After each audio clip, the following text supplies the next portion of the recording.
plug-in hybrid compact sedan. Punta lang tayo sa showroom. Dito sa BYD Pampanga. 2026 BYD Seal 5 DMI Premium. Yung price, 1,198,000 pesos. Simple and elegant yung design ng front fascia. LED headlamps with DRL. May front camera. Walang fog light pero may air vent naman for aerodynamics. 17-inch alloy wheels. Naka-disc brake sa front and rear. Body color yung side mirror cover with NFC function. May camera for 360 view. Hindi pa to equipped ng blind spot monitor. Sakto lang yung ground clearance, typical para sa ganitong sedan. May keyless or smart entry button. Check natin yung interior. Two-tone leather seats. Power seat adjustment sa driver. Manual seat adjustment naman sa front passenger. Sa door panel, soft touch material. Soft leather naman yung armrest. Pati na rin yung sidings, soft touch. Power window switch na automatic. Leather wrap steering wheel. Naka-electric power steering na to, kaya expect nyo na magaan. Flat bottom design din tong steering wheel. Tilt and telescopic adjust tong steering column. Push start ignition. Full screen LCD na yung instrument cluster. Pagdating sa visibility, okay naman. Mababa lang yung ride height. Pero normal lang para sa ganitong sedan. Hindi nga lang kita yung hood. Pero pwede namang i-adjust yung driver seat kung gusto nyong kita yung hood. Hindi rin sobrang kapal ng A-pillar kaya less blind spot. 12.8-inch infotainment screen. Walang volume knob pero may volume scroll wheel naman. Dual zone climate control.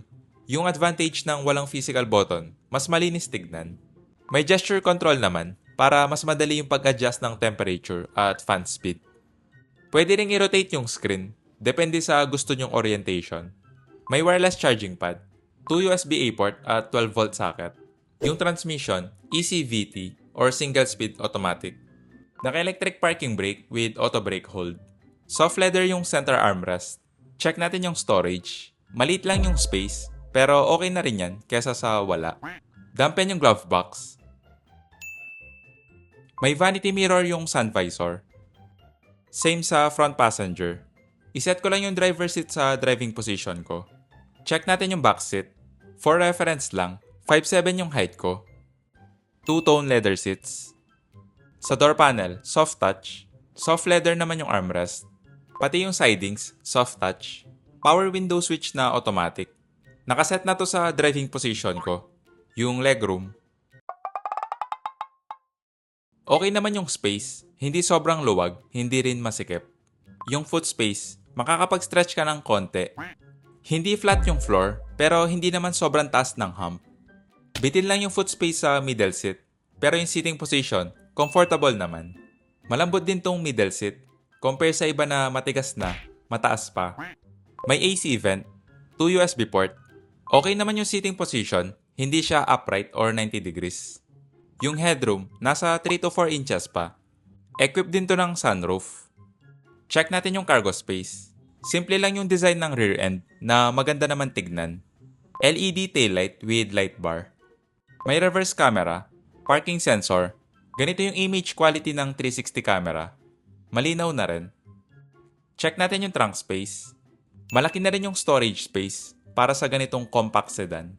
Nandito sa underfloor storage yung tire repair kit. Kasi wala tong spare tire. Check natin yung engine bay. 1.5 liter gasoline engine with electric motor. Hindi na ako nakapag-test drive pero nakasakay na ako nito.